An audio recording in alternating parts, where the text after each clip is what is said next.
Shalom.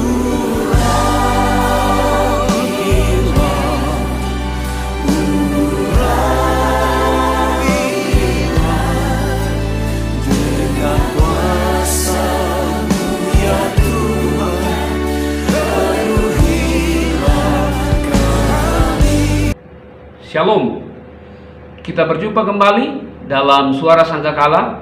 Pada pagi hari ini kita akan kembali belajar dari kebenaran firman Tuhan, yang secara khusus saya mengangkat tema pagi hari ini tentang bahasa roh.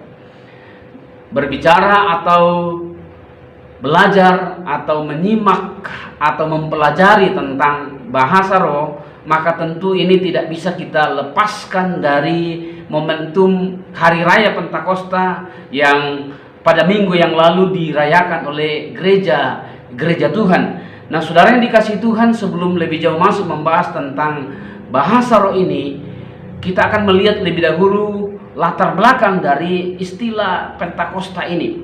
Kalau kita memperhatikan, kata Pentakosta ini adalah suatu kata yang berasal dari bahasa Yunani yang kalau diartikan adalah hari ke-50. Nah, istilah Pentakosta itu sendiri sebetulnya berakar atau bermula dari istilah yang digunakan oleh orang Yahudi untuk memperingati salah satu dari 3 hari raya yang diwajibkan untuk dirayakan setiap tahun di Bait Suci atau di Yerusalem. Jadi 3 kali setahun orang-orang Israel wajib untuk datang ke Yerusalem, wajib untuk merayakan hari raya itu. Nah, salah satunya adalah hari raya yang dikenal dengan istilah Hari Raya Shavuot. Jadi 3 hari raya itu adalah, yang pertama adalah Hari Raya Pesah atau Paskah. Yang kedua adalah Hari Raya Shavuot atau yang dikenal dengan istilah Pentakosta, atau biasa juga dikenal dengan Hari Raya Pesta Panen, karena pada hari itu adalah hari di mana orang-orang Israel selesai melakukan panen dan mereka harus datang ke Bait Suci untuk mempersembahkan korban mereka dari hasil panen mereka. Dan hari raya yang ketiga adalah yang dikenal dengan Hari Raya Sukkot atau Hari Raya Pondok Daun. Jadi ada 3 hari raya penting yang harus dirayakan setiap tahun, dan mereka harus pergi ke Yerusalem atau ke Bait Suci untuk merayakannya, yaitu Paskah, Shavuot, dan Sukkot. Nah, saudara-saudara yang dikasihi Tuhan, kalau kita melihat di dalam Ulangan pasal 16 ayat 16, di sana firman Tuhan berkata demikian. Ulangan 16 ayat yang ke-16. 3 kali setahun setiap orang laki-laki di antaramu harus menghadap hadirat Tuhan Allahmu ke tempat yang akan dipilihnya, yakni hari raya roti tidak beragi, pada hari raya 7 minggu, dan pada hari raya Pondok Daun. Janganlah ia menghadap hadirat Allah dengan tangan yang hampa. Jadi hari raya Shavuot atau hari raya Pesta Panen itu dikenal juga dengan istilah hari raya 7 minggu. Karena 7 minggu atau tepatnya hari ke-50 dihitung sejak perayaan Paskah. Setelah itu terhitung 50 hari, itulah hari raya Shavuot atau Pesta Panen atau hari raya 7 minggu yang wajib sekali lagi dirayakan oleh orang-orang Israel, di mana mereka harus merayakannya di Yerusalem atau mereka datang ke Bait Suci untuk mempersembahkan korban. Nah, saudara-saudara yang dikasihi Tuhan, dalam kalender gerejawi kemudian istilah Pentakosta ini atau hari raja gerejawi ini biasa disebut dengan istilah Minggu Putih, ya. Jadi kalender gerejawi menulis dengan istilah Minggu Putih, yaitu hari pencurahan Roh Kudus kepada para rasul setelah 50 hari sejak kebangkitan Yesus Kristus. Ya, 10 hari setelah dia naik, tapi kalau dihitung dari kebangkitan hari ke-50 sejak Yesus bangkit dari kematian.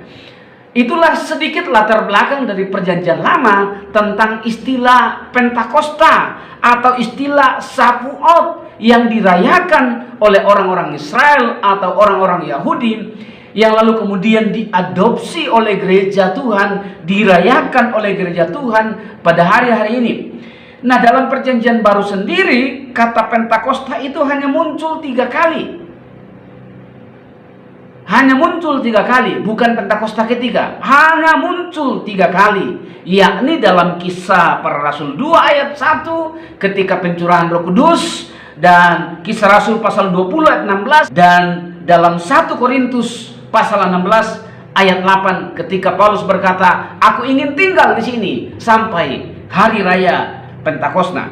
Nah, kalau kita menyimak dalam Kisah Para Rasul 1 ayat yang ke-8, Kisah Para Rasul 1 ayat yang ke-8, firman Tuhan di sana berbunyi demikian. "Tetapi kamu akan menerima kuasa kalau Roh Kudus turun ke atas kamu, dan kamu akan menjadi saksiku di Yerusalem, di seluruh Yudea dan Samaria, dan sampai ke ujung bumi." Bapak yang dikasih Tuhan, pada akhirnya nanti kita akan menyimpulkan sebagaimana yang saya sampaikan, bahwa apakah bahasa roh ini masih relevan pada zaman 4.0? Apakah pada masa-masa yang kita kenal dengan terjadi disrupsi di segala bidang, terjadi percepatan di segala bidang, terjadi satu perubahan yang sangat cepat di segala bidang, apakah perubahan itu, apakah disrupsi itu juga terjadi terkait dengan pengertian bahasa roh dan terkait dengan praktiknya di dalam kehidupan bergereja maupun dalam kehidupan kita sebagaimana kita membangun hubungan dengan Tuhan? Sekali lagi kita kembali kepada Kisah Para Rasul 1 ayat yang ke-8. Menarik saudara yang dikasih Tuhan, kalau kita memperhatikan di sana ada sebuah frase, ada sebuah kalimat pendek yang berkata begini, "Epeltontos tou hegio pneumatos." Kalau diterjemahkan di dalam LAI dalam bahasa Indonesia dikatakan tadi bahwa kalau Roh Kudus turun ke atas kamu, Roh Kudus turun ke atas kamu. Kata epeltontos atau yang diterjemahkan turun itu berasal dari kata eperkomai. Kata eperkomai ini bukan sekedar turun, tetapi dalam pengertian yang lebih luas, turun beroperasi.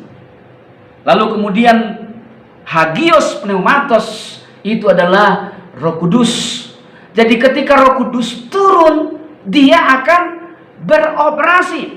Nah, kalau kita memperhatikan dalam teksnya, kata epeltontos ini ditulis dalam bentuk aorist aktif genetif, ya.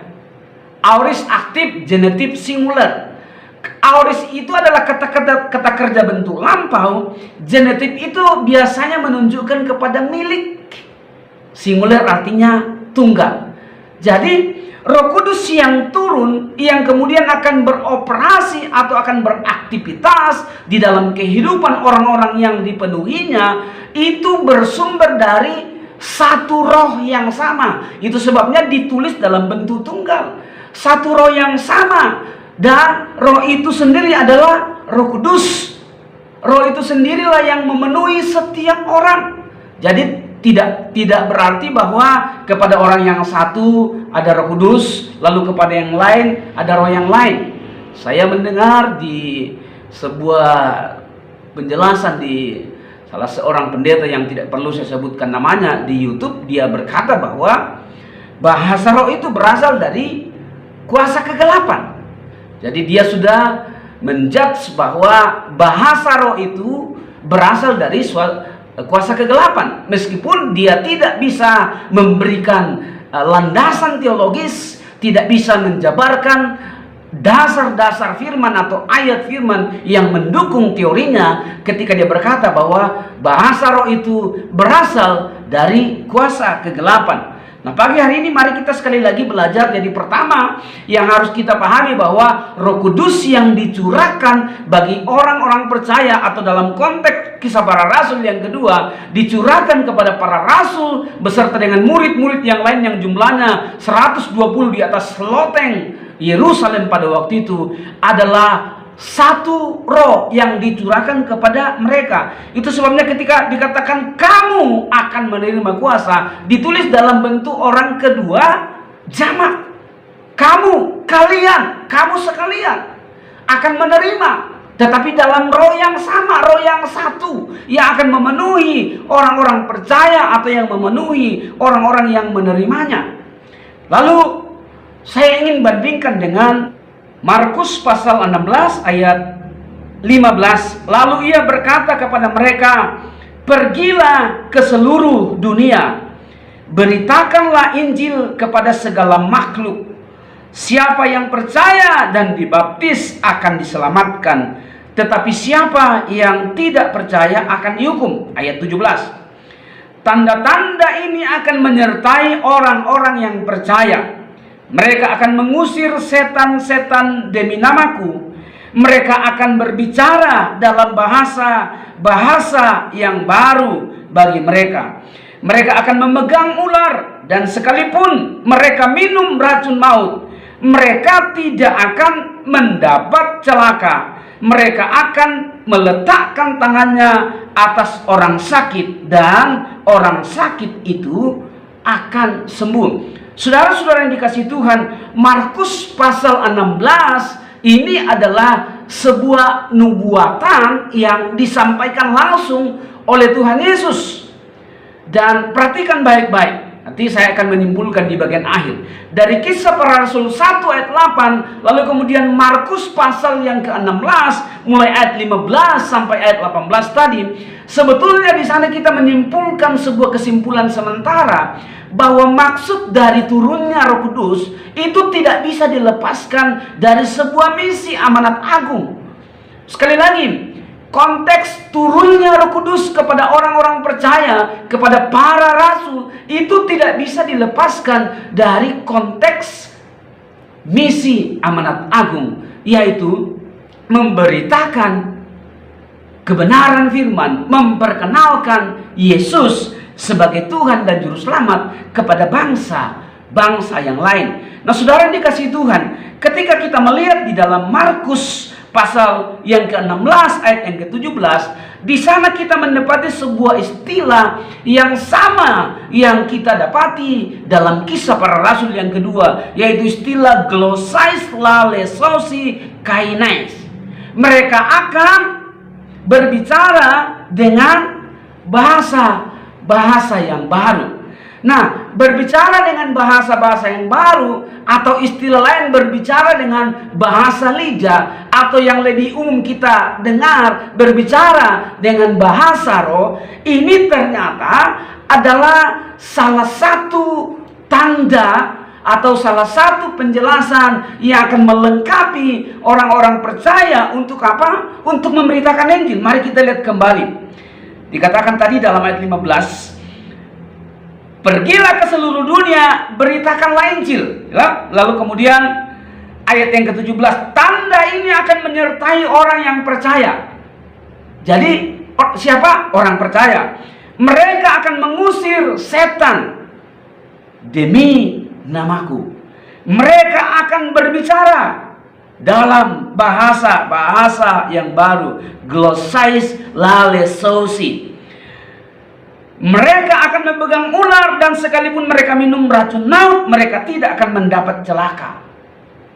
Keempat, mereka akan meletakkan tangan atas orang sakit, dan orang itu akan sembuh. Ini perkataan Yesus sendiri tentang tanda-tanda yang akan menyertai dalam sebuah misi atau yang kita kenal dengan amanat agung, yaitu memberitakan Injil atau menjadikan setiap bangsa, suku bangsa, kaum menjadi murid Kristus. Nah, saudara-saudara yang dikasih Tuhan, jadi kesimpulan sementara adalah sekali lagi bahwa Roh Kudus, pencurahan Roh Kudus yang diberikan kepada para rasul, kepada orang-orang percaya, itu tidak dapat dipisahkan dari misi amanat agung Tuhan Yesus, yaitu untuk memperlengkapi kita. Dikatakan, kalau Roh Kudus turun, kamu akan menerima kuasa, kamu akan menerima dunamos untuk memberitakan Injil ke Samaria, Yudea, sampai ke ujung bumi. Ya, jadi jangan sampai kita demikian dahsyat dan hebat waktu kita berbahasa roh, tetapi ketika kita diperhadapkan dengan tugas kita sebagai murid Kristus untuk memberitakan Injil, kita tidak berani, kita takut. Maka ini menjadi sesuatu yang kontradiksi. Orang-orang yang dipenuhi Roh Kudus seharusnya orang-orang yang berani memberitakan Injil. Saya tidak berkata mari kita dengan cara yang nekat, dengan cara yang sembrono, tetapi Tuhan memberikan kita hikmat sedemikian rupa. Di kelas mahasiswa, saya memberi tugas kepada mereka, tugas yang sederhana. Saya katakan bahwa, apakah Anda takut untuk memberitakan Yesus? Dan kebetulan anak-anak itu adalah anak-anak yang baru datang dari berbagai daerah. Dan tentu saja banyak di antara mereka yang masih ragu, masih takut.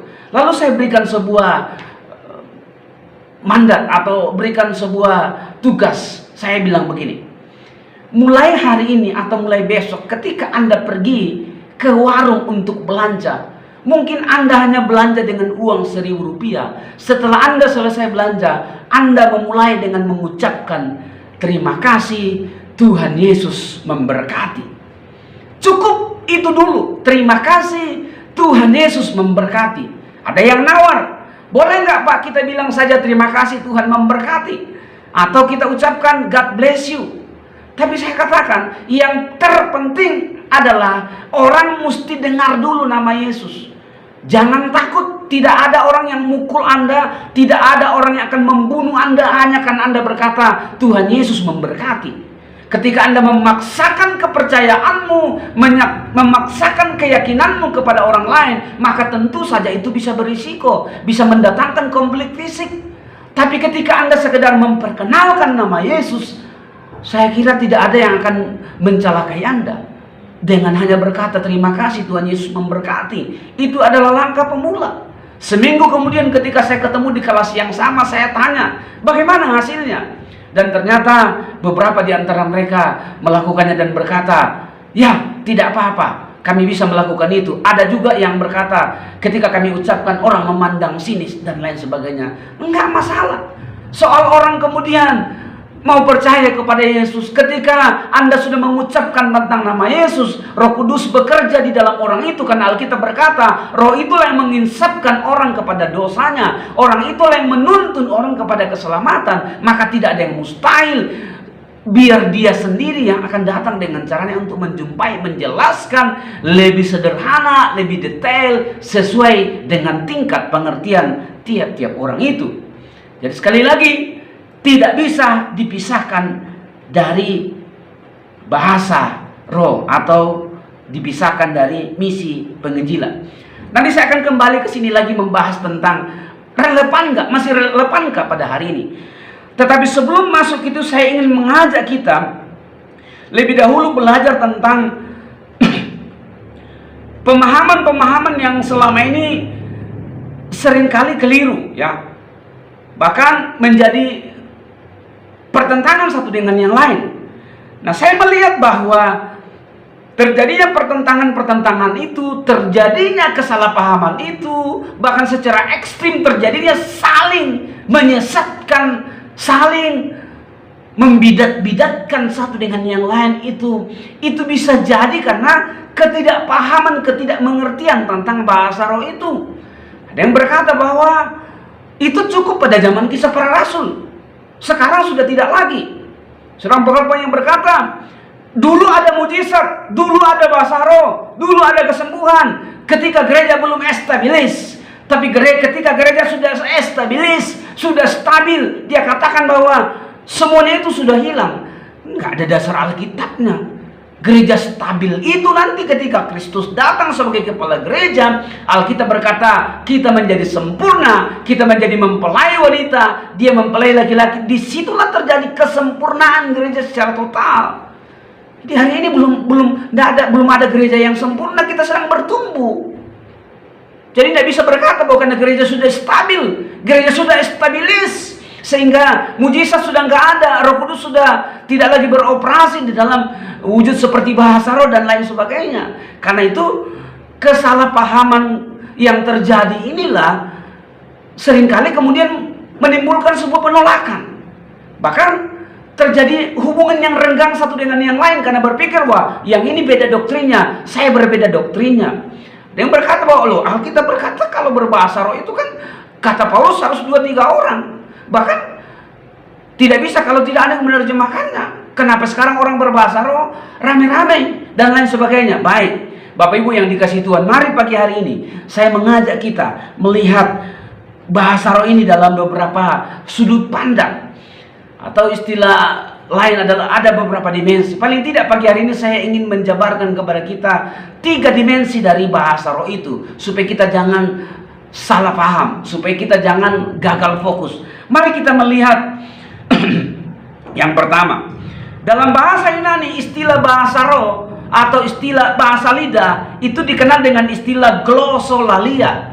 Glossolalia itu berasal dari 2 kata Yunani, yaitu glossa dan laleo. Glossa itu adalah lidah atau bibir, sedangkan laleo itu adalah kata kerja berbicara.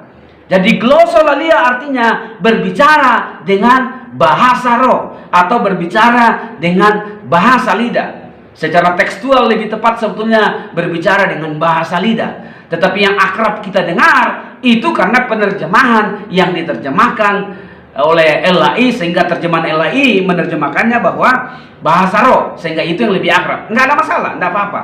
Karena pada dasarnya sama aja pengertiannya, bahasa roh atau bahasa lidah. Yang jadi problem adalah kesalah pengertian, sehingga kadang-kadang mempertentangkan satu dengan yang lain. Padahal tidak bertentangan, tetapi mesti melihat konteksnya. Ketika kita belajar Alkitab, kita tidak boleh copot satu ayat, lalu kemudian memunculkan sebuah ajaran, sebuah doktrin tertentu. Karena Alkitab itu punya benang merah, punya keterkaitan satu dengan yang lain. Karena itu kita mesti melihat dari setiap konteks. Kita mesti belajar firman itu. Banyak hal yang kita pelajari, konteks sosial, konteks budaya, dan lain sebagainya. Penulisnya siapa, kapan, di mana. Ada banyak hal yang kita cari tahu untuk kita bisa memahami sebuah konteks kebenaran firman Tuhan. Karena itu mari kita melihat yang pertama dari kata glossolalia ini, yaitu dari kata glossa dan laleo, yaitu berbicara atau berkata-kata dalam bahasa lidah atau di dalam bahasa roh. Nah, konteks glossolalia ini sendiri itu ternyata termanifestasi dalam 2 dimensi. Jadi dengan istilah glossolalia ini itu ternyata manifestasi bahasa rohnya itu ada 2 macam. Bukan 1 macam, ada 2 macam. Mari kita lihat yang pertama di dalam 1 Korintus pasal 12 ayat yang ke-10. 1 Korintus pasal 12 ayat yang ke-10, kita mendapati di sana ada 9 karunia ya. 1 Korintus pasal 12 ayat yang ke-10. Kepada yang seorang roh memberikan kuasa untuk mengadakan mujizat, kepada yang lain ia memberikan karunia untuk bernubuat, kepada yang lain ia memberikan karunia untuk membedakan bermacam-macam roh, kepada seorang ia memberikan karunia untuk berkata-kata dalam bahasa roh, glossolalia, dan kepada yang lain ia memberikan karunia untuk menafsirkan bahasa roh. Perhatikan ayat 11. Tetapi semuanya itu dikerjakan oleh roh yang satu dan yang sama. Sama seperti saya jelaskan tadi, nubuatan Tuhan tentang Roh Kudus, bahwa ketika kamu menerima Roh Kudus, ketika Roh Kudus turun, itu ditulis dalam bentuk tunggal genetif. Ya, ia akan memenuhi orang-orang, ia akan memenuhi orang-orang percaya.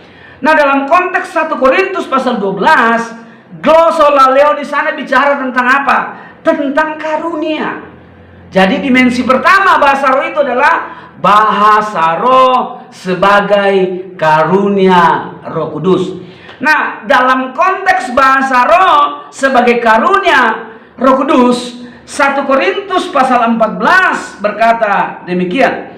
1 Korintus pasal yang ke-14 ayat yang ke-13.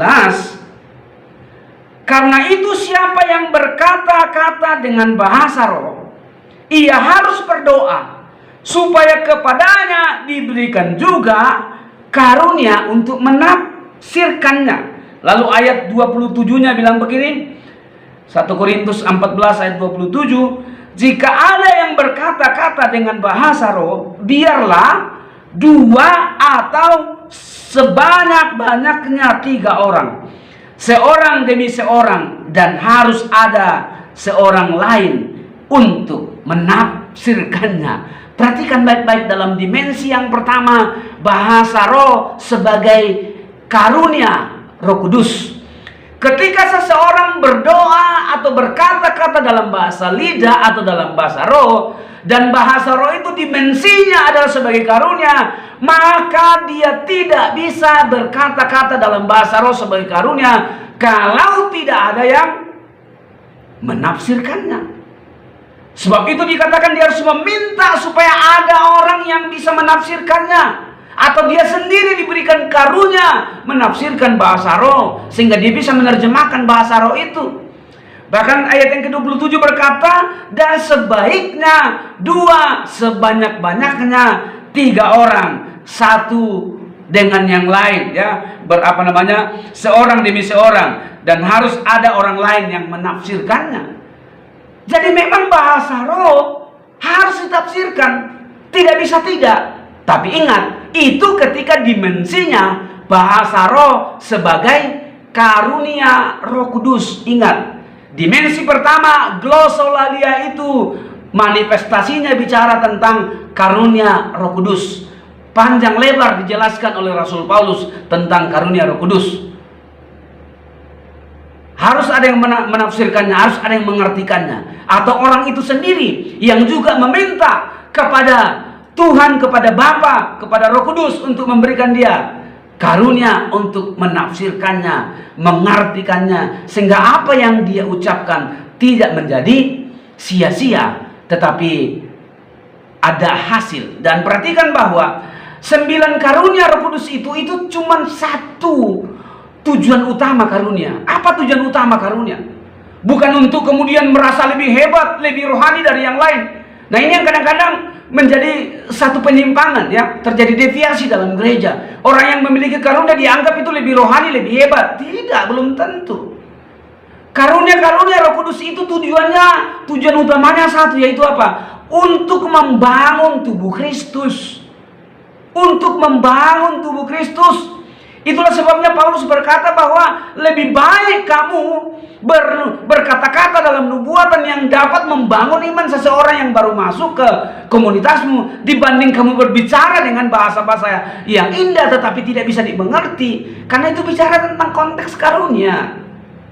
Jadi karunia roh dan karunia-karunia yang lain tujuannya satu, tujuan utama, membangun tubuh Kristus. Membangun tubuh Kristus. Kita saling membangun sebagai satu tubuh Kristus. Barulah nanti kita sampai kepada sebuah fase, sebuah titik kesempurnaan di mana Tuhan datang kali yang kedua menjemput kita. Itulah yang baru dikatakan gereja mengalami estabilis. Saya pinjam istilahnya sang pendeta itu. Gereja mengalami kesempurnaan. Karena itu perlu saling membangun satu dengan yang lain. Dan Tuhan memberikan fasilitas, yaitu lewat karunia Roh Kudus. 9 karunia Roh Kudus itu salah satunya adalah glosolalia sebagai bahasa roh, dalam artian sebagai karunia yang harus diterjemahkan atau ditafsirkan oleh orang-orang yang punya karunia menerjemahkan atau menafsirkan bahasa roh. Dimensi pertama glosolalia itu sebagai bahasa roh sebagai karunia Roh Kudus. Dan yang kedua, dalam 1 Korintus 14 ayat yang ke-14, 1 Korintus 14 ayat yang ke-14, firman Tuhan berbunyi demikian. Sebab jika aku berdoa dengan bahasa roh, maka roh pula yang berdoa, tetapi akal budiku turut berdoa. Kata di sana yang digunakan juga menggunakan dari akar kata glosolalia itu. Seseorang yang berkata-kata di dalam bahasa roh, sesungguhnya ia sedang menaikkan sebuah doa.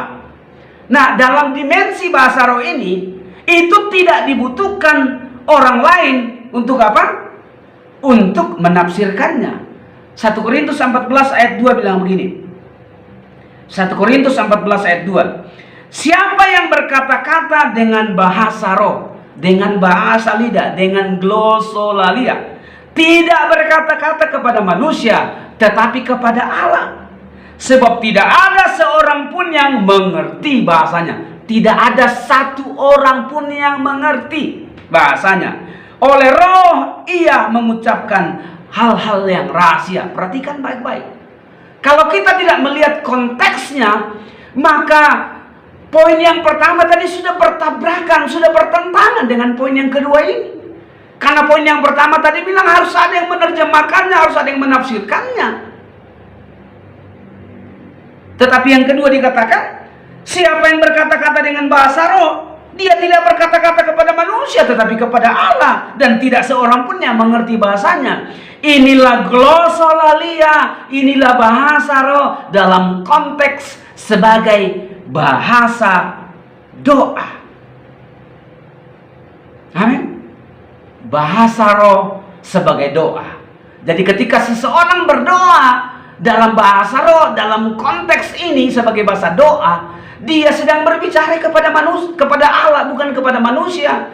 Maka tidak perlu dicari-cari apa artinya, tidak perlu dicari-cari apa maksudnya, tidak perlu dicari tahu apa maknanya, karena dia sedang berdoa kepada Allah, bukan kepada manusia. Pertanyaannya adalah, dari mana kita bisa membedakan mana karunia bahasa roh dan mana sebagai bahasa doa? Saya cuma ingin ngajak kita secara sederhana, berpikir logis saja. Bagaimana membedakannya? Yang pertama jelas berkata bahwa kalau orang berbicara dalam bahasa roh sebagai karunia, akan ada yang menerjemahkannya. Tapi ketika orang itu berdoa dalam bahasa roh dan tidak ada yang menerjemahkannya, jelas itu adalah bahasa doa. Orang itu sedang membangun dirinya sendiri. Paulus berkata, ketika aku sedang berdoa dalam roh, aku sedang membangun diriku sendiri. Dan tidak ada satupun yang mengerti. Ada yang berkata begini, iya, tapi kan bahasa roh bukan begitu bunyinya. Masa sirabalaba, kurabalaba, santalama-lama. Saya cukup sederhana menjawab pertanyaan nyeleneh seperti itu. Oke lah. Oke.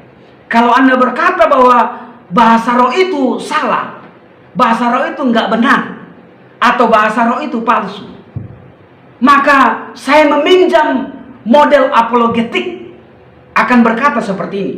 Kalau Anda berkata bahwa ini adalah palsu, maka secara ilmiah Anda mesti menghadirkan sesuatu yang asli untuk bisa membedakan ini palsu, ini asli. Itu debat secara ilmiah. Ketika Anda berkata ini palsu, maka Anda harus bisa menghadirkan yang asli. Kalau Anda berkata, atau seseorang berkata bahwa bahasa rohnya palsu, bahasa rohnya bahasa setan, bahasa rohnya bahasa dari kuasa kegelapan, oke lah kalau saya dibilangin seperti itu. Untung belum pernah ada yang bilangin saya seperti itu. Tapi kalau saya dibilangin seperti itu, saya cukup berkata, kalau begitu tolong kasih tahu saya bagaimana bahasa roh yang benar, bagaimana bunyinya yang benar, bagaimana kedengarannya yang benar. Kalau Anda berkata yang sering kita dengar di gereja-gereja itu adalah bikin-bikinan, itu adalah buatan manusia, itu adalah ikut-ikutan. Memang saudara yang dikasihi Tuhan, tidak bisa dipungkiri bahwa ada kasus-kasus tertentu di mana ada yang ikut-ikutan, ada yang ya seperti istilahnya apa ya? Ya daripada dianggap gak rohani, itu kadang-kadang pengertian yang salah. Daripada tinggal saya yang tidak ini ya, saya ikut-ikutlah. Latah seperti itu, ya. Memang kita tidak pungkiri ada kasus-kasus itu, tapi bukan tugas kita untuk menjudge bahwa itu salah, itu sesat, itu dari setan. Memang Anda tahu yang asli yang mana. Saya berikan sebuah analogi seperti ini. Analoginya seperti ini. Saya punya anak. Kalau saya bersuara atau anak saya bersuara, tidak perlu saya cari tahu, lihat mukanya, saya udah bisa tahu ini anak saya yang keberapa yang bicara. Atau anak saya tidak perlu lari-lari untuk lihat wajah saya, baru dia tahu, oh ternyata bapaknya yang manggil. Kenapa?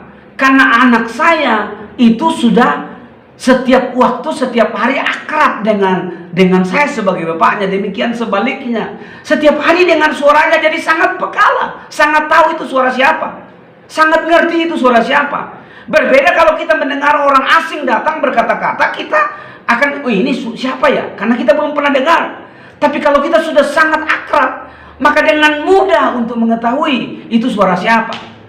Dari analogi ini saya ingin sampaikan, kalau ada yang berkata bahasa roh itu adalah bahasa dari kuasa kegelapan, maka dengan mudah saya akan berkata, berarti Anda ini adalah temannya setan, temannya kuasa kegelapan. Karena Anda begitu peka bahwa itu adalah bahasa kuasa kegelapan. Bahkan yang lebih fatalnya, kadang-kadang banyak orang terjebak lebih peka terhadap suara setan dibanding suara Tuhan. Ketika orang berkata suara Tuhan, wah, justru penolakannya secara luar biasa. Itu sesat, itu tidak mungkin. Saya mau beritahu, Tuhan itu besar, dahsyat dan ajaib. Dia bisa bertindak dengan segala macam cara, dengan segala macam cara yang tidak masuk di akal kita. Dia bisa datang berbicara kepada telinga kita. Dia bisa datang menyerupai manusia. Dia bisa datang menyerupai seperti hewan untuk berbicara, seperti keledai pada zaman perjanjian lama. Banyak cara dia bisa gunakan. Karena dia adalah Allah yang tidak terbatas. Kita inilah yang tidak terbatas. Kalau Tuhan menjelma menjadi manusia, memangnya nggak boleh, nggak bisa? Ya bisa, dia Tuhan kok, dia jadi apa saja. Yang tidak masuk di akal itu kalau kita yang mau menjelma menjadi Tuhan, itu tidak mungkin. Jadi jangan terbalik-balik logika berpikirnya. Karena itu sekali lagi, kalau seseorang berani menjudge bahwa bahasa roh itu dari kuasa kegelapan, maka sayangnya dengan bahasa satire bahwa, oh berarti Anda ini dari kuasa kegelapan karena Anda begitu peka dengan suara setan, dengan suara kegelapan. Tidak satu pun di antara kita yang diberikan hak oleh Alkitab, diberikan hak oleh Tuhan untuk bisa menjudge seseorang. Anda sesat dan lain sebagainya. Inilah yang membuat kerenggangan terjadi antar gereja, padahal kita ini satu tubuh Kristus. Tadi karunia Roh Kudus itu untuk membangun tubuh Kristus. Janganlah kita terpecah-pecah. Marilah kita bergandengan tangan. Jangan dikotak-kotakkan seperti itu. Hanya karena mungkin dari dulu kita belum dibukakan seperti itu, dari dulu kita belum pernah mengalami seperti itu, lalu menjadi sebuah landasan teori kita bahwa apa yang tidak pernah kita alami itulah sesuatu yang salah. Nah ini kan berbahaya, padahal Tuhan itu bekerja dinamis. Tuhan itu kreatif, banyak cara yang dia gunakan. Jadi sekali lagi, glosolalia, bahasa lidah, bahasa roh, dalam konteks sebagai bahasa doa, orang itu berkata-kata kepada Tuhan dan bukan kepada manusia. Dalam 1 Korintus 14 ayat yang ke-39. 1 Korintus 14 ayat yang ke-39. Karena itu saudara-saudaraku, usahakanlah dirimu untuk memperoleh karunia untuk bernubuat. Dan janganlah melarang orang yang berkata-kata dengan bahasa roh.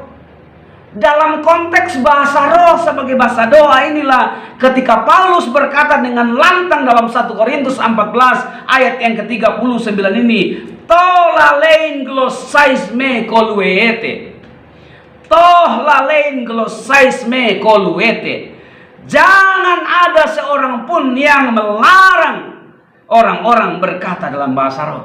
Dan kalau kita melihat parsing dari kata koluete ini, itu ditulis dalam bentuk present aktif imperatif. Ini perintah, bentuk imperatif. Paulus memerintahkan, jangan ada yang melarang orang-orang berkata-kata dengan bahasa roh, berdoa dalam bahasa roh. Tapi ini sekali lagi, konteksnya adalah bahasa doa, bahasa yang membangun diri sendiri, bahasa yang roh kita sedang berkomunikasi dengan Tuhan. Kalau Paulus saja berkata jangan melarang orang berkata-kata dengan bahasa roh, lalu saya dan Anda siapa? Lebih hebat dari Paulus? Lebih pintar dari Rasul Paulus? Lebih rohani dari Rasul Paulus? sehingga berani mengkafir-kafirkan orang, berani melarang-larang orang. Buat saya, Anda tidak berbahasa roh itu oke, gak ada masalah. Buat masalah itu ketika kita saling menuding. Dan jangan juga yang berbahasa roh kemudian menuding yang tidak berbahasa roh. Kamu tidak rohani, kamu lebih rendah dari kita kerohaniannya. Enggak begitu juga. Bukan begitu maksudnya. Karena sekali lagi bahasa roh itu untuk membangun diri kita sendiri dalam konteks sebagai bahasa doa. Ini sudah dua. Dimensi bahasa roh sebagai karunia. Bahasa roh sebagai karunia Roh Kudus, mesti ada yang menerjemahkannya, menafsirkannya.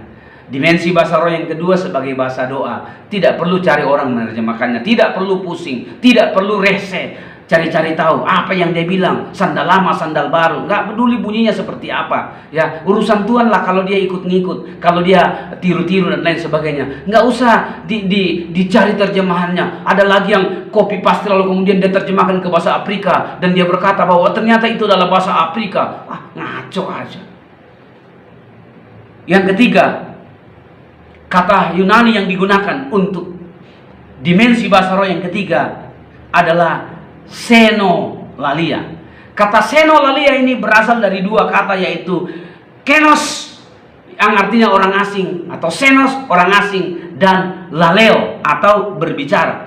Jadi berbicara dalam bahasa asing atau berbicara kepada orang-orang asing. Nah, saudara-saudara yang dikasih Tuhan, kalau kita memperhatikan dalam Kisah Para Rasul mulai ayat yang kedua, kita kembali ke Kisah Para Rasul mulai pasal yang kedua. Di sana Alkitab mencatat ketika para rasul-rasul itu setelah dimensi pertama mereka dipenuhi Roh Kudus yang dikenal oleh gereja-gereja sebagai baptisan Roh Kudus. Selanjutnya apa yang mereka alami dalam Kisah Para Rasul 2 ayat yang keempat, dikatakan demikian, maka penuhlah mereka dengan Roh Kudus, lalu mereka mulai berkata-kata dalam bahasa lain. Jadi pertama, maka penuhlah mereka dengan Roh Kudus, ada peralihan, lalu mulai berkata-kata di dalam bahasa-bahasa lain. Itu ditulis dengan kata xenolalia.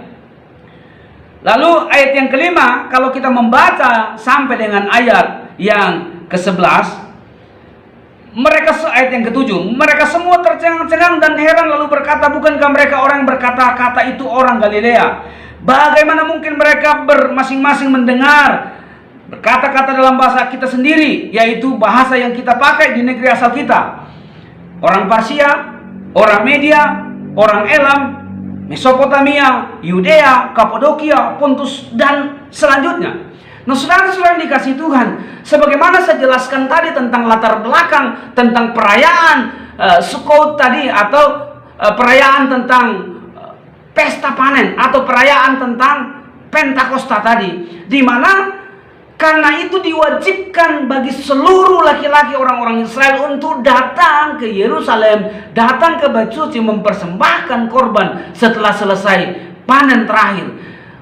Maka tidak heran pada waktu itu orang-orang berkumpul dari berbagai penjuru, orang-orang berkumpul dari berbagai pelosok, orang-orang Israel yang terdiaspora, yang terserak-serak di berbagai wilayah. Pada hari raya Pentakosta itu mereka berkumpul di sana.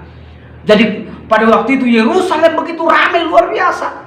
Dan apa yang terjadi ketika manifestasi Roh Kudus terjadi? Ketika para rasul-rasul dipenuhi dengan Roh Kudus, pada periode berikutnya Alkitab berkata mereka mulai berkata-kata dalam bahasa roh atau berkata-kata dalam bahasa asing, xenolalia. Dan perhatikan baik-baik bahwa orang-orang yang berasal dari berbagai daerah dengan bahasa-bahasa mereka masing-masing, mereka berkata, ini kan orang-orang Galilea, tapi kenapa kita mendengarnya dalam bahasa-bahasa kita? Nah, inilah dimensi bahasa roh yang ketiga, yang saya istilahkan bahasa roh sebagai bahasa komunikasi. Bukan untuk gagah-gagahan, tapi bahasa roh sebagai bahasa komunikasi itu bermanifestasi karena keterbatasan kita sebagai manusia. Keterbatasan kita untuk mengkomunikasikan firman Allah, keterbatasan kita untuk mengkomunikasikan Injil kepada suku-suku lain, kepada bangsa-bangsa lain, kepada orang-orang yang punya bahasa yang berbeda. Sehingga keterbatasan itulah ketika kita berdoa, ketika kita meminta kepada Tuhan, maka Roh Kudus bermanifestasi dalam wujud bahasa roh sebagai bahasa komunikasi. Maksudnya gini, yang terjadi pada waktu itu bukan rasul-rasul ini sedang berbicara dalam bahasa Parsia. Dia tidak sedang berbicara dalam bahasa Media. Dia tidak sedang berbicara dalam bahasa yang lain. Yang dia tahu adalah, sebagaimana kita tahu bahwa pada zaman itu yang menguasai sekian banyak wilayah pada waktu itu, yang boleh dikatakan bahasa secara internasionalnya adalah bahasa Yunani. Itulah sebabnya bahasa Yunani menjadi bahasa perjanjian baru, bukan bahasa Ibrani. Karena memang waktu itu yang lebih dikenal adalah bahasa Yunani. Bahasa Ibrani waktu itu hanya dipergunakan sebagai bahasa liturgis, bahasa di dalam bait suci. Sedangkan orang-orang Israel pada waktu itu, bahasa Aram itu menjadi bahasa ibu mereka, bahasa dalam keluarga mereka. Dan ingat bahwa para rasul ini adalah orang-orang yang tidak terlalu terpelajar dalam tanda kutip. Mereka adalah latar belakang nelayan-nelayan. Tidak mungkin mereka menguasai sedemikian banyak bahasa. Tetapi ketika mereka dipenuhi dengan Roh Kudus, yang tidak mungkin menjadi mungkin. Mereka hanya berdoa dengan bahasa roh. Mereka berdoa dengan bahasa roh. Manifestasinya adalah sekali lagi mereka berdoa dengan bahasa roh, bahasa lidah. Tetapi orang yang mendengar, dia dengar di dalam bahasa mereka. Seandainya katakanlah ada orang Makassar pada waktu itu, maka ketika para rasul ini berbicara dalam bahasa roh, orang Makassar akan mendengarnya dalam bahasa Makassar. Ketika ada orang Jawa akan mendengarnya di dalam bahasa Jawa. Itu maksudnya. Jadi orang-orang dari berbagai daerah, mereka mendengarnya dalam bahasa mereka. Mereka terheran-heran. Dan apa yang mereka dengar? Bukan gosip. Itu sebabnya saya ingatkan di awal tadi, saya katakan bahwa misi amanat agung tidak bisa dipisahkan dari pencurahan Roh Kudus. Misi pekabaran Injil tidak bisa dilepaskan dari pekerjaan roh. Banyak orang ngeroh tetapi tidak bisa memberitakan Injil, takut untuk memberitakan Injil. Nah, ini menjadi sesuatu yang sekali lagi kontradiksi. Ketika bahasa roh beroperasi dalam dimensi sebagai bahasa komunikasi, maka itu tujuannya adalah untuk menceritakan tentang kebenaran firman Tuhan. Kalau kita melihat di dalam ayat 11 tadi, baik orang Yahudi maupun penganut agama Yahudi, orang Kreta dan orang Arab, kita mendengar mereka berkata-kata dalam bahasa kita sendiri tentang perbuatan-perbuatan besar yang dilakukan Allah. Jadi pekerjaan Allah yang diceritakan, rancangan Allah yang diceritakan, keselamatan yang dirancang Tuhan dari sejak semula, itu yang diceritakan, itu yang didengarkan mereka. Saya banyak mendengar kesaksian ketika orang-orang baru masuk ke satu wilayah yang baru, yang mereka tidak bisa berkomunikasi dengan bahasa mereka, dan akhirnya mereka hanya bisa berdoa, termanifestasi dalam bahasa roh. Tetapi anehnya ternyata orang-orang di situ, mereka mendengarnya dalam bahasa mereka, bahasa yang sangat sederhana, sangat mudah dipahami. Dan yang didengar adalah tentang Injil yang dikomunikasikan. Dan hasilnya adalah orang-orang menjadi percaya kepada Yesus. Jadi bahasa roh bukan sekedar untuk gagah-gagahan. Sekali lagi, bahasa roh sebagai karunia yang harus diterjemahkan. Hasil terjemahannya itu isinya adalah untuk membangun tubuh Kristus. Yang kedua, bahasa roh untuk membangun diri sendiri. Yang ketiga adalah sekali lagi untuk menceritakan perbuatan Allah, menceritakan tentang rancangan keselamatan supaya orang menjadi percaya kepada Tuhan. Saya mengajak kita kembali kepada awal tadi, di mana saya katakan bahwa saya akan kembali kepada apa yang dinubuatkan oleh Tuhan di dalam Markus pasal yang ke-16 dan di dalam Kisah Para Rasul 1 ayat yang ke-8. Ketika Tuhan berkata, kalau Roh Kudus turun ke atas kamu, kamu akan menerima kuasa. Kamu akan menjadi saksiku di Samaria, Yudea sampai ke ujung bumi. Bahkan tadi dalam Markus 16 dikatakan, beritakan hal Injil kepada segala makhluk, dan tanda-tanda ini akan menyertai. Salah satunya adalah glosolalia tadi, glossais. Salah satunya adalah tentang bahasa roh tadi. Dan semuanya itu bertujuan untuk apa? Untuk memperkenalkan Yesus sebagai Tuhan dan Juru Selamat. Itu sebabnya menjadi sebuah pertanyaan, masih relevankah bahasa roh pada zaman 4.0 atau 4.0? Pada era 4.0 yang kita kenal hari ini, di mana kita mengetahui bahwa terjadi yang namanya disrupsi, Terjadi sebuah perubahan yang begitu cepat di segala bidang. Terjadi sebuah perubahan yang sangat-sangat luar biasa. Media-media berkembang demikian cepat. Bahkan salah satu yang lebih luar biasa lagi adalah tenaga manusia mulai tergantikan dengan robot-robot. Perubahan begitu cepat. Dari berbagai segi, berbagai sendi kehidupan ini terjadi sebuah perubahan besar. Hal-hal yang kuno mulai ditinggalkan. Hal-hal yang dulu, cara-cara konvensional mulai ditinggalkan. Semua serba digital, digitalisasi terjadi. Pertanyaannya adalah, di zaman 4.0 ini, bagaimana dengan bahasa roh? Masih relevankah orang berbahasa roh? Pertanyaan sederhana ini saya jawab dengan sebuah pertanyaan yang sama. Masih relevankah hari ini kita memberitakan Injil? Masih relevankah hari ini kita menyampaikan berita keselamatan tentang Yesus Kristus? Atau masih haruskah kita menyampaikan itu? Amanat agung Tuhan jelas sekali. Kalau kita baca dalam Matius pasal 28 mulai ayat 19, dikatakan bahwa pergilah, jadikanlah semua bangsa muridku. Atau muridkanlah semua bangsa. Nah, perhatikan baik-baik saudara yang dikasih Tuhan. Kalau kita menyimak baik-baik istilah muridkanlah semua bangsa, di sana kita mendapati suatu istilah, suatu kata-kata yang ditulis dengan kata pantata etne, mateteo sate pantata etne, mateteo sate pantata etne. Kata etne di sana dari kata etnos, bentuk tunggal, etne menjadi bentuk jamak, suku-suku atau bangsa-bangsa. Dan yang menarik adalah kalau kita menyimak di dalam terjemahan Yunani maupun terjemahan Ibrani. Kalau di Ibrani seringkali kita mendengar istilah goi atau goyim, bangsa-bangsa. Istilah goyim dan istilah etne di dalam Yunani ini, itu adalah sebuah istilah yang sama, yang ketika kata itu muncul selamanya menunjuk kepada orang-orang dalam konteks kafir atau orang-orang yang belum percaya kepada Tuhan atau kelompok lain. Karena istilah kafir sendiri itu kalau ditelusuri dalam istilah Arab, kafir itu artinya orang lain atau kelompok lain, ya. Walaupun hari-hari ini mungkin maknanya berubah luar biasa, padahal itu secara harafiahnya itu orang lain atau kelompok lain. Jadi etne atau goim yang dimaksudkan adalah kelompok-kelompok lain, suku-suku lain, bangsa-bangsa lain yang belum percaya kepada Tuhan. Itulah yang menjadi target dari amanat agung Tuhan. Dan tanda-tanda yang dinubuatkan di dalam Markus 16, itulah yang akan menyertai saya dan saudara untuk menyampaikan Injil itu, untuk menyampaikan berita baik itu. Jangan pernah takut, karena Alkitab berkata sekali, tanda-tanda ini akan menyertai kita.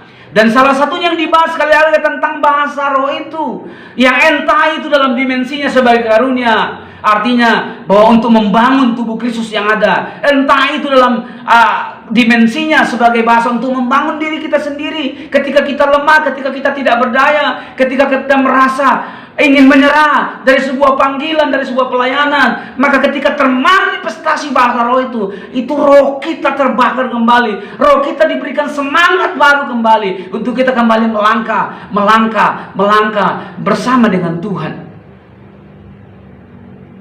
Jadi kalau ada yang bertanya, masih relevankah? Sangat-sangat relevan.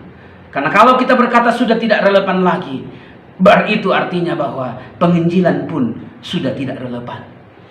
Selagi kita masih mengerjakan tugas panggilan ini, selagi Tuhan belum datang, kita harus terus bekerja menggenapi amanat agung. Di waktu yang lalu saya menyampaikan bahwa salah satu makna dari kenaikan Tuhan Yesus adalah untuk memberdayakan gerejanya, menggenapi misinya, yaitu memberitakan Injil, memberitakan Yesus sebagai Tuhan dan Juru Selamat. Dan fasilitas yang diberikan Tuhan adalah Roh Kudusnya untuk menolong kita, untuk menyertai kita. Dan berbagai manifestasi yang terjadi ada dalam manifestasi sebagai mujizat. Dia menyertai, tanda-tanda ajaib terjadi. Minum racun sekalipun, ya saya tidak berkata silakan cari racun dan berkata mari saya minum racun. Tapi mungkin ketika Anda sedang memberitakan Injil kepada orang-orang tertentu, Anda tidak tahu, kita tidak tahu ketika orang itu menyajikan minuman yang mengandung racun. Tapi percayalah, karena Injil yang kita beritakan waktu kita minum, pasti Tuhan melindungi, memelihara kita. Bukan kemudian kita gagah-gagahan dan berkata, seperti ada pengkhotbah yang gagah-gagahan pakai ular, lalu kemudian dipatok dengan ular, maka matilah dia. Itu konyol. Bukan itu yang dimaksudkan oleh Tuhan. Karena ular itu selalu bicara dengan kuasa kegelapan, bicara sebagai simbol, sebagai lambang dari iblis, bahwa menghadapi kuasa kegelapan tidak perlu kita takut, karena yang menyertai kita itu jauh lebih besar, yaitu Roh Kudus. Menghadapi para penyesat, menghadapi para roh antikris, 1 Yohanes 4:4 berkata, roh yang ada dalam diri kita itu lebih besar. Itu bicara tentang bagaimana kita menghadapi roh antikris, roh penyesat. Karena itu andalkanlah Roh Kudus, supaya kita bisa memilah, supaya kita bisa membedakan mana yang dari Tuhan dan mana yang bukan dari Tuhan, sehingga kita tidak mudah terjebak. Hari-hari ini kita melihat pengajaran-pengajaran yang luar biasa, segala macam dan lain sebagainya. Ada yang bilang untuk alat ukur suhu itu adalah antikris, ada yang berkata new normal itu adalah sistem antikris, dan lain sebagainya. Mintalah hikmat dari Roh Kudus supaya kita tidak salah mengajar sesuatu, supaya kita tidak salah menafsirkan sesuatu. Jadi kalau hari-hari ini kita terus melakukan tugas panggilan utama kita, yaitu misi Kristus, memberitakan Injil bagi goim, bagi taetna, bagi suku-suku bangsa, bagi bangsa-bangsa kafir, itu tugas kita yang pasti dan pasti akan disertai dengan Roh Kudus. Manifestasi Roh Kudus akan terjadi menyertai kita, dan yang ditinggikan bukan kita, bukan nama kita yang semakin terkenal, semakin hebat, tetapi nama Tuhan yang ditinggikan, Tuhan yang semakin dipermuliakan. Itulah maksud dan tujuan dari pekerjaan Roh Kudus. Jadi hari ini sekali lagi, bahasa roh sangat-sangat relevan. Tetapi ingat, lihat di dalam manifestasinya. Dia bisa bermanifestasi sebagai karunia, dia bisa bermanifestasi sebagai bahasa doa, dan dia bisa bermanifestasi sebagai bahasa komunikasi untuk menceritakan tentang keajaiban Tuhan, untuk menceritakan tentang Yesus sebagai Tuhan dan Juru Selamat. Haleluya, amin. Kami bersyukur Tuhan pagi hari ini. Kami bersyukur buat firman-Mu yang kami baca. Kami mengingatkan, kami diingatkan kembali tentang tugas utama kami sebagai gereja Tuhan yang harus menggenapi misi amanat agung Tuhan, menyampaikan Injil keselamatan kepada suku bangsa. Dan kami percaya ada pekerjaan roh yang akan mengikuti kami, yang akan memperlengkapi kami, yang menjadi fasilitas dalam kehidupan kami, supaya kami berkemenangan senantiasa. Kami menghadapi tantangan, ada Roh Kudus yang memberikan kami kekuatan. Itu sebabnya biar hari-hari ini, biarlah roh hikmat itu bermanifestasi dalam hidup kami, supaya kami bisa membedakan mana yang dari Tuhan, mana yang bukan daripada Tuhan. Kami buka hati untuk Tuhan, supaya kami boleh senantiasa dituntun dan dipimpin oleh pekerjaan Roh Kudus. Terpuji-puji Engkau. Di dalam nama Tuhan Yesus kami berdoa. Haleluya, amin. Shalom. Tuhan Yesus memberkati.